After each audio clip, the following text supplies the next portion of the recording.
Good morning students. हम इस lecture में क्लास 12th की बात करेंगे। क्लास 12th के बिजनेस स्टडीज़ की बात की जाएगी। तो क्लास 12th के बिजनेस स्टडीज़ में मैंने इसके पहले जो लेक्चर वीडियो अपलोड किया था यूट्यूब साइट पर सेंट्रल पब्लिक एकेडमी के, तो वहाँ पे जो अपलोड हुआ था उस पर हम लोग फिनेंशियल प्लानिंग के पहले तक का पढ़े थे कि कहाँ से हम पैसा मंगवाएंगे, कैसे यूज करेंगे, इससे रिलेटेड तो कोई डाउट नहीं थे। तो फिर हम लोग यहाँ पे आगे बढ़ते हैं और आगे नेक्स्ट टॉपिक जो है फिनेंशियल प्लानिंग है। हम लोग का फिनेंशियल प्लानिंग के बारे में बात करनी है कि कैसे फिनेंशियल प्लानिंग की जाती है। मतलब अभी तक जो बात कर रहे थे हम लोग बात कर रहे थे कि फंड कहाँ से मंगवाएंगे। हम लोग फिनेंशियल मैनेजमेंट की बात कर रहे थे। फिनेंशियल मैनेजमेंट में हमने कहा कि 3 तरह के डिसीजंस होते हैं। एक होता है इन्वेस्टिंग डिसीजन, फाइनेंसिंग डिसीजन, पैसा कहाँ से मंगवाया जाएगा। इन्वेस्टिंग डिसीजन, जो पैसा मंगवाएंगे वो कहाँ इन्वेस्ट करेंगे जिससे हमको मैक्सिमम आउटपुट हो, मैक्सिमम हमको रिटर्न मिले।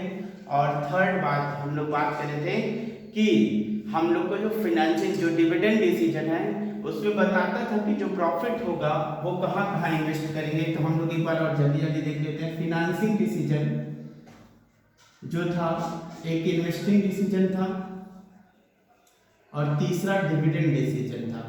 ये 3 तरह के डिसीजन के बारे में हम लोग बात किए थे, फाइनेंसिंग, इन्वेस्टिंग और डिविडेंड के बारे में। तो फाइनेंसिंग डिसीजन बोलता था कि पैसा फंड रेज कहाँ से करेंगे, by way of fund raise, कहाँ से हम पैसा लाएंगे। दूसरी बात करता है इन्वेस्टिंग डिसीजंस कि जो पैसा लाएंगे उसको किस जगह लगाएंगे। अब आप सोच रहे होंगे कि घर का आदमी पैसा लाएगा, उसको जरूरत है तो फिर लगाएगा क्यों नहीं। ये बिजनेस वाले सोचते हैं भाई।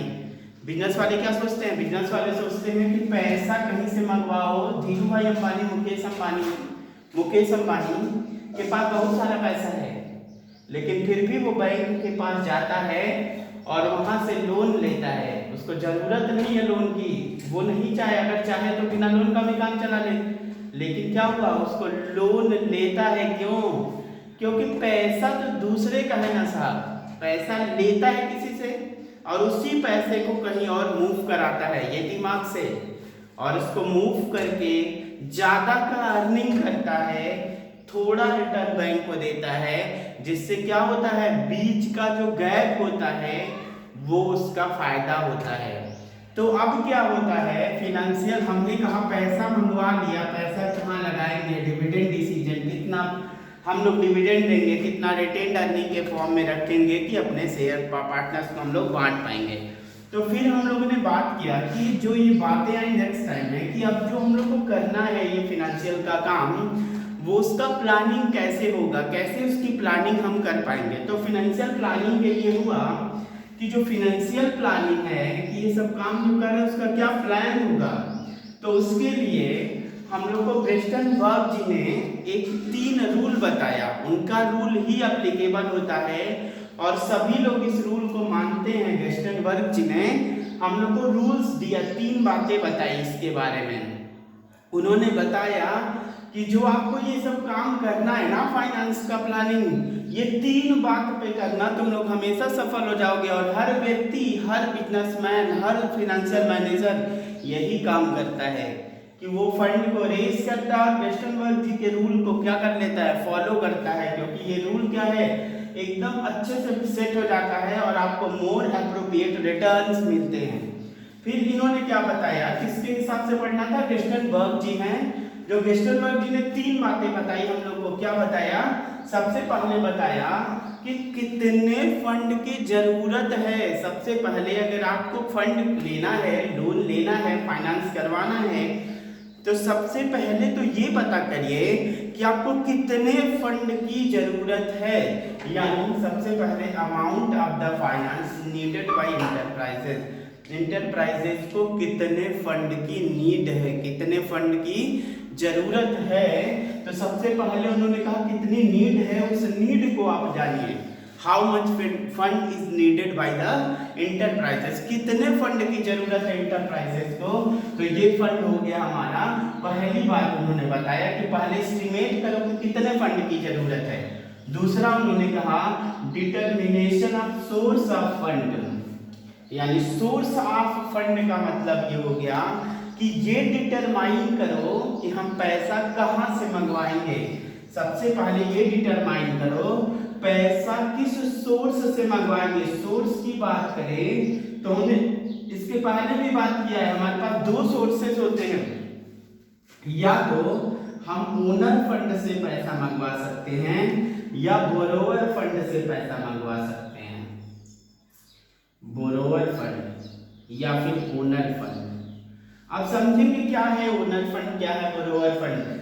ओनर फंड वो जो इसके पास जिसको पैसा लेते हैं उसको अपने कंपनी की ओनरशिप दे देते हैं थोड़ी सी, और बोरोवर फंड में एक पर्टिकुलर इंटरेस्ट का पेमेंट करते हैं, एक पर्टिकुलर इंटरेस्ट का पेमेंट करते हैं। ये बोरोवर फंड ये हमारे बिजनेस में बीच में दखलंदाजी देते हैं, लेकिन ये कुछ नहीं कर सकते हमारे बिजनेस के अंदर।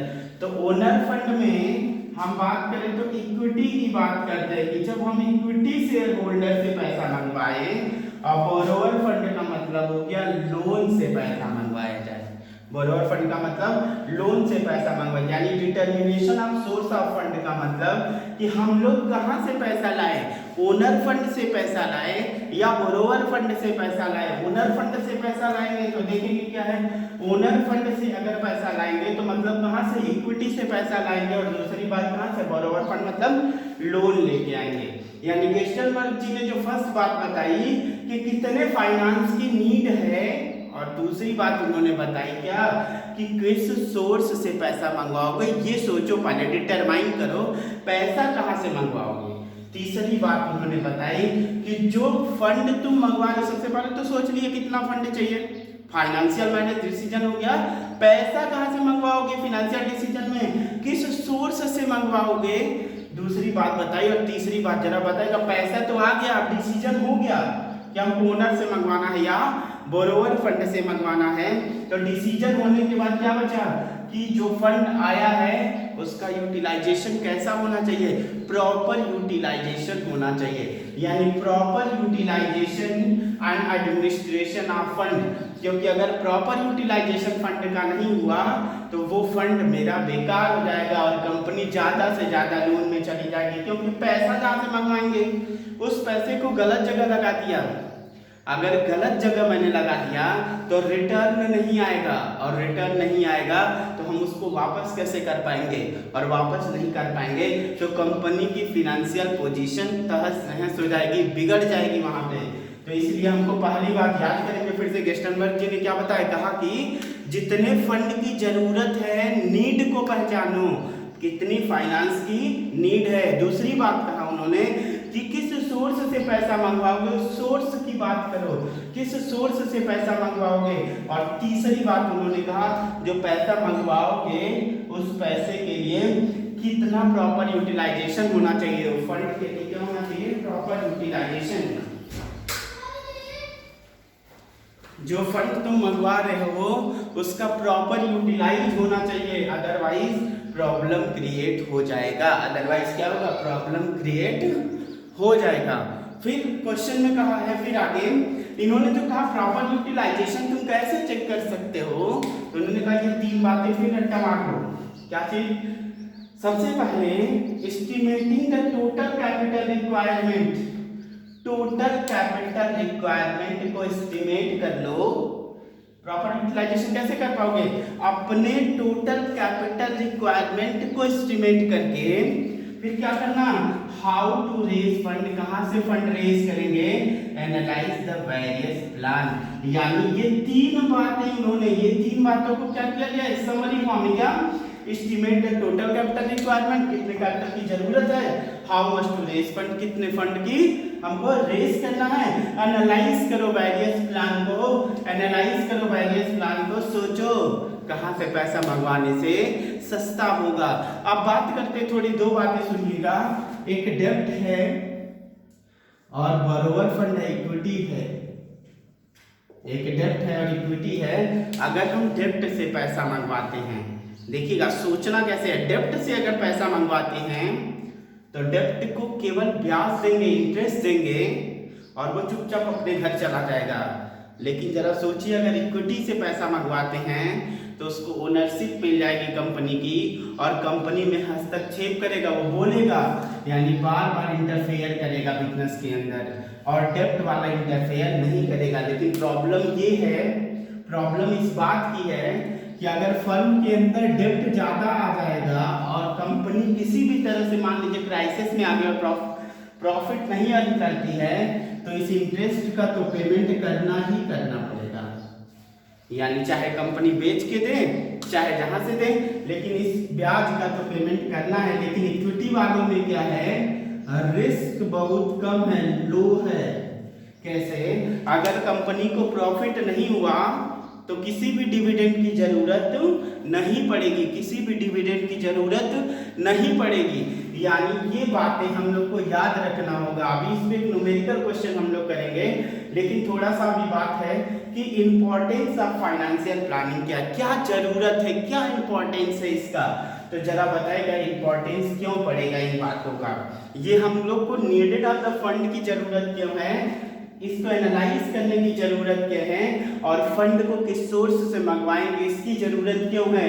तो सबसे पहले बात किया, जरा बताएगा ये क्या कर सकता है, कलेक्शन में फैसिलिटेट, मतलब हमको बता सकता है, हमको फैसिलिटी प्रोवाइड कर सकता है। किस बात का कलेक्शन ऑफ ऑप्टिमम फंड। हम ज्यादा से ज्यादा फंड या ऑप्टिमम फंड कहां से ला सकते हैं। दूसरी बात, fixing the most appropriate capital structure. अभी कैपिटल स्ट्रक्चर पे 1 मिनट के लिए हम आते हैं, बताते हैं क्या होता है। हमको मोस्ट अप्रोप्रिएट सोर्स बता सकता है, help in the investing right project, कि ये हमको हेल्प करता है कि हमको किस जगह अपने सोर्स को लगाना है, अपने सोर्स को कहाँ लगाना, अपने पैसे को कहाँ इन्वेस्ट करना है।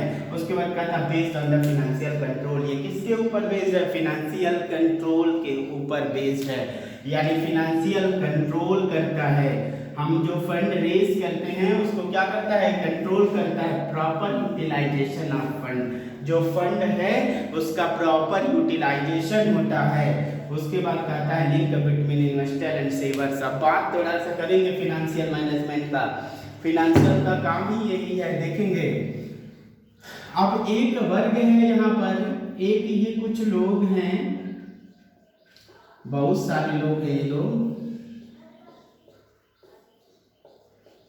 ये सब हम लोग हैं। ये कौन है, ये हम लोग हैं जो कि अर्निंग करते हैं, कमाते हैं कहीं से और कुछ खर्च करते हैं।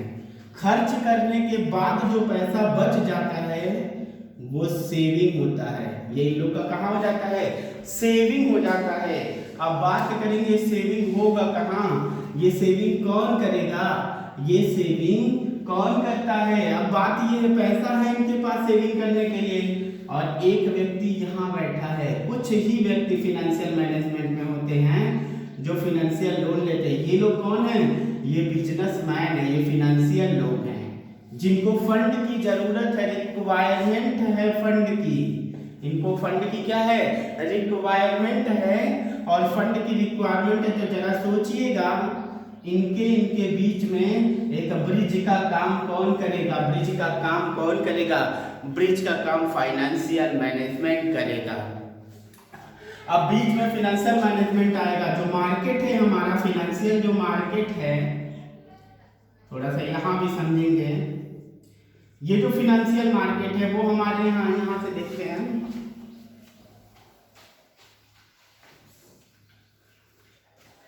Financial market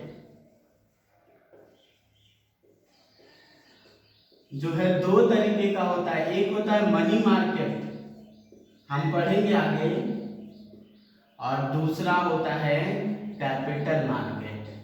capital market. अब बात करें फिनेंशियल मार्केट की, ये कहाँ जाएंगे, ये भी फिर मार्केट के अंदर जाता है। किस मार्केट के अंदर भाई, इस फिनेंशियल मार्केट के अंदर। और ये भी जाता है फिनेंशियल, क्यों, क्योंकि इसको अपने सेविंग को बेचना है, और इसको खरीदना है। किसको? अपनी फंड के रिक्वायरमेंट को कंप्लीट करना है। यानी दोनों लोग किस जगह पे मिलेंगे? इस मार्केट में मिलेंगे। और ये मार्केट दो तरीके का होता है, मनी मार्केट होता है, कैपिटल मार्केट होता है। यानी जब मार्केट में पहुंचेंगे तो दो मार्केट लगा होगा, एक तो आरबीआई लगा के बैठी होगी, ये आरबीआई, और दूसरा मार्केट सेबी लगा के बैठा है। दूसरे मार्केट का नाम क्या है? सेबी है। मार्केट में जब पहुंचे तो पता चला कि यहाँ पे तो दो तरह के मार्केट है। कौन कौन से मार्केट? एक तो आरबीआई चिल्ला रहा है भैया पैसा ले लो, पैसा दे दो, पैसा ले लो, इस तरह की बात कर रहा है। दूसरा सेबी कह रही है पैसा इन्वेस्ट करो, पैसा इन्वेस्ट करो, रिटर्न लेके जाओ। इस तरह के दो मार्केट थे।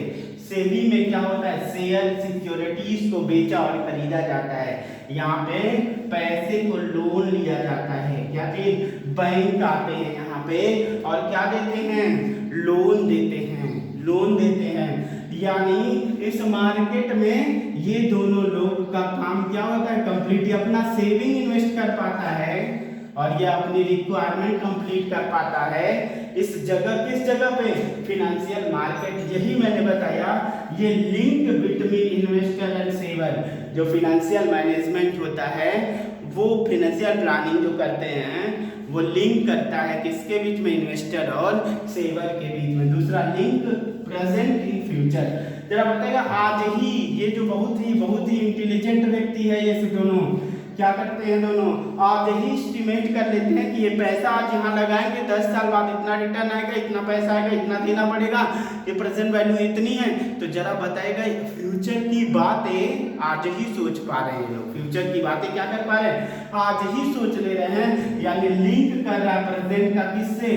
फ्यूचर से। आज हम ही लोग करते हैं, कहते हैं चलो आप जमीन खरीद लो, एक थोड़ा सा लैंड खरीदो, खरीद के छोड़ दो, 5 साल के बाद इसकी वैल्यू 3 गुनी हो जाएगी, 2 गुनी हो जाएगी, डबल हो जाएगी, ट्रिपल हो जाएगी। बताएगा फ्यूचर की बातें आज ही सोच पा रहे हैं। मतलब फ्यूचर को प्रेजेंट से लिंक किया जा रहा है। कौन? फिनेंशियल प्लानिंग कर रहा है। ये बातें समझ में आ गई होंगी। ये बातें समझ में आ गई तो हम आपके सामने इस फिनेंशियल प्लानिंग का जो हम लोग दूसरा वाला गेस्टनबर्ग जी का दूसरा पढ़ा था, सोर्स से कहाँ से पैसा मंगवाएंगे कि हमारे फर्म में, उसी सोर्स के लिए हम एक एग्जांपल से क्वेश्चन करते हैं, देखेंगे। हम लोग क्वेश्चन करते हैं। इस क्वेश्चन के लिए मैं बुक आपका यूज करता हूँ। यहाँ पे आपका बुक है, आप देखेंगे इस बुक में दिया हुआ है टोटल कैपिटल रिक्वायरमेंट 50 लाख का। क्वेश्चन नोट करेंगे। पूनम गांधी के बुक में आपके पेज नंबर 308 पर दिया होगा। तो यहाँ देखेंगे टोटल कैपिटल 50 लाख दिया है, इक्विटी कैपिटल 50 लाख, 5 लाख दिया हुआ है। देखेंगे मेरे पास फंड है, मैं लिख देता हूँ यहाँ पे क्वेश्चन। पहला प्लान है, 3 प्लान है मेरे पास और उस प्लान में से सेलेक्ट करना है कि कौन सा प्लान सबसे अच्छा है। तो देखेंगे टोटल कैपिटल लिखा है, फर्स्ट, सेकेंड और थर्ड के क्वेश्चन लिख रहा हूं। टोटल जो कैपिटल है वो है 50 लाख, 50 लाख। तीनों फंड में कितना पैसा चाहिए? 50 लाख। इक्विटी कैपिटल से कितना पैसा ये मंगवाएगा? इक्विटी कैपिटल से ये पूरा पैसा 50 लाख मंगवाता है। 5 लाख शेयर है, as the rate of 10 each है, 10 रुपए का एक शेयर है। उसके बाद से ये मंगवाता है कितना? ये सिर्फ 40 लाख मंगवाता है, 4 लाख शेयर है, as the rate of 10 each है।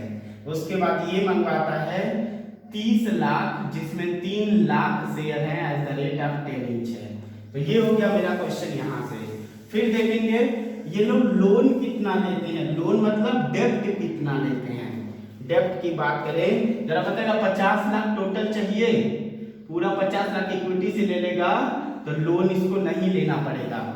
50 लाख रुपए चाहिए, 40 लाख इक्विटी से मंगवा लिया तो 10 लाख का लोन चाहिए इसको।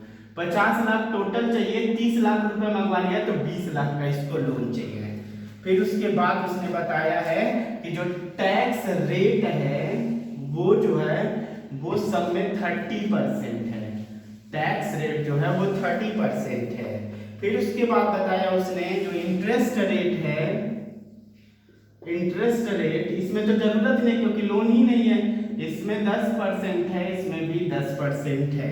फिर इसके बाद से बात किया, एक चीज और दिया, EBIT बताया 7 लाख इसका भी है, 7 लाख इसका भी है, 7 लाख इसका भी है। चलिए देखिएगा, मैं क्वेश्चन करवाता हूँ इसको। एक चीज है कि हम लोग जो कर रहे थे इसको, ये है जो हमने कहा टोटल कैपिटल, इक्विटी, डेब्ट, टैक्स रेट, इंटरेस्ट रेट और EBIT दिया, यानी ये बताना चाह रहा है हमारे पास 3 प्लान है, इन तीनों प्लान में कोई एक प्लान को सेलेक्ट करना है हमको। हम मार्केट के अंदर जाते हैं, 3 दुकानें हैं, ये 1 दुकान, 2 दुकान और 3 दुकान, 3 दुकानों पे हमको कुछ सेलेक्ट करना, खरीदना है, तो तीनों दुकान पे जा रहा हूं और उस पर कंपैरिजन कर रहा हूं किस दुकान पर सस्ता मिलेगा, किस दुकान का जो सामान होगा वो सस्ता होगा, तो उसको मैं बात करता हूं। एक हम लोग पढ़े थे, हम बताए थे आप लोग को क्लास 11th में, EBIT में से अगर हम इंटरेस्ट माइनस करते हैं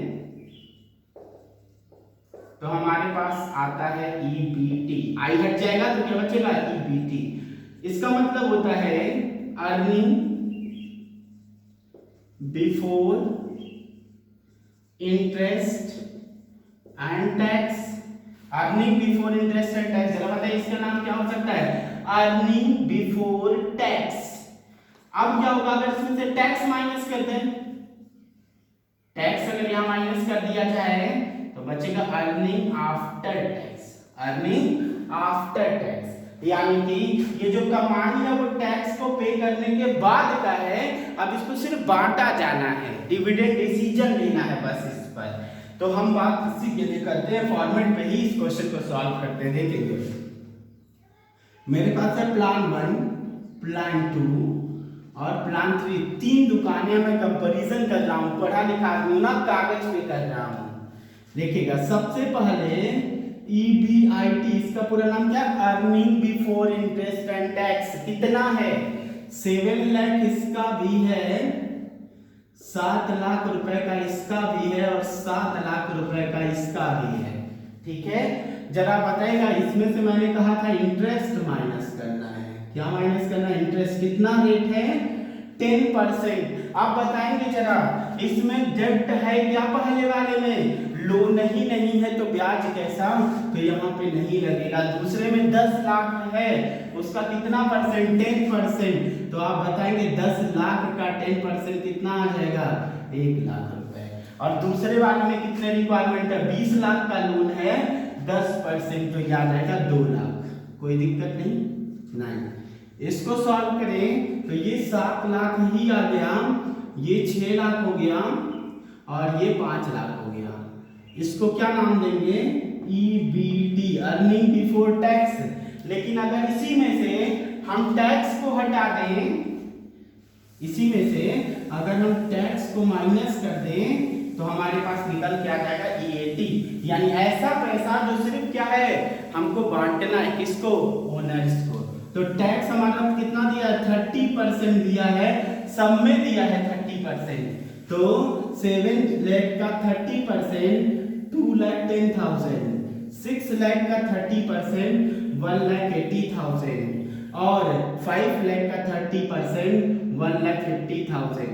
अब बात है इसको माइनस करने की, अब बात क्या है, इसको माइनस कर देंगे तो 7 लाख माइनस 2,10,000 आ जाएगा 4,90,000, 6 लाख माइनस 30% 4,20,000, 4,20,000, यह आ जाएगा 3,50,000। अब बात करें इसकी, ये मेरे पास क्या आ गया, EAT। जरा बताएगा, एक फार्मूला होता है, हमको निकालना हो कि कितने से ये जो पैसा है, ये पैसा किसको बांटना है, सभी ओनर को बांटना है। तो क्या करेंगे, नंबर ऑफ मालिक से डिवाइड कर, मान लीजिए हमको बांटना है, ये 4,90 है और हमारे बिजनेस में 49 ओनर हैं, तो हम 49 से डिवाइड कर दे, पता चल जाएगा एक ओनर को कितना कमाई हो रहा है। तो अब हम बात करेंगे कि हम लोग इसको बोलते हैं EPS, earning per share, earning per share, इसको क्या बोलते हैं? अर्निंग पर शेयर बोलते हैं। इसका फार्मूला होता है अर्निंग पर शेयर का, EAT, जितना कमाया divided by number of shares, number of owner. तो जरा बताइएगा, पहले वाले सोर्स में 4,90,000 रुपए की अर्निंग है, मालिक कितने हैं? 5 लाख शेयर है। कितने शेयर हैं? 5 लाख शेयर हैं। तो डिवाइड कर दीजिए, 4,90,000 डिवाइडेड बाई 5 लाख, 0.98, कितना आएगा? 0.98, मतलब एक शेयर पर कमाई 98 पैसे की है, 98 पैसे की। दूसरा पे देखिएगा, 4,20,000 है, डिवाइड कर लीजिए, ओनर कितने हैं? 4 हैं, 4 लाख हैं, 4 लाख से डिवाइड करेंगे, 4,20,000 डिवाइडेड बाई 4 लाख, देन 1.05। एक शेयर पर कमाई कितनी है? 1 रुपए 5 पैसे। तीसरा 3,50,000 है, यहाँ पे ओनर कितने हैं? 3 लाख हैं,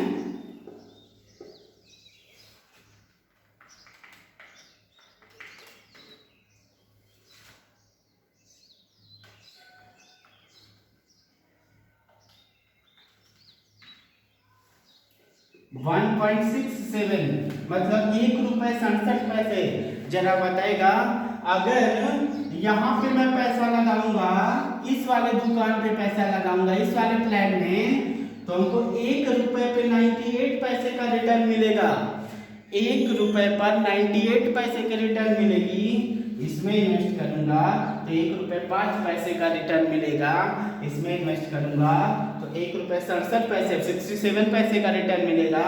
तो आप बताइए कौन सा रिटर्न सबसे बेहतर है? किसमें हमको पैसा लगाना चाहिए? हमको पैसा प्लान सी में लगाना चाहिए। किसमें? प्लान सी क्या है? बेटर है। क्यों? क्योंकि इसकी क्या है? अर्निंग पर शेयर ज्यादा है, कमाई क्या है पर शेयर की? ज्यादा है। तो हमको कहाँ पैसा लगाना चाहिए? थर्ड प्लान के अंदर हम लोग को पैसा इन्वेस्ट करना चाहिए। ये रहा मेरा क्वेश्चन इस तरह का। हम और इसमें एनसीईआरटी पूनम गांधी की बुक में बहुत सारे क्वेश्चन दिए हैं। आप 1-2 क्वेश्चन और करेंगे, फिर हम लोग नेक्स्ट वीडियो में नेक्स्ट टॉपिक को करेंगे, नेक्स्ट टॉपिक को सॉल्व करेंगे और वर्किंग कैपिटल और फिक्स वर्किंग कैपिटल के बारे में बात करेंगे क्या होता है।